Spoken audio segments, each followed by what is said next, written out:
చందమామ మనకందడని ముందుగానే అది తెలుసుకుని చేయి చాచి పిలవద్దు అని చంటి పాపలకు చెబుతామా?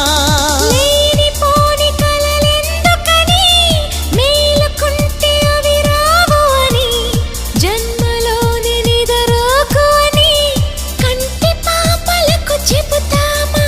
కలలన్నవి కలలని నమ్మనని అవి కలవని పిలవకు కలవమని మది నీటుతున్న మధురానుభూతి మననడిగి చేరుతుందా?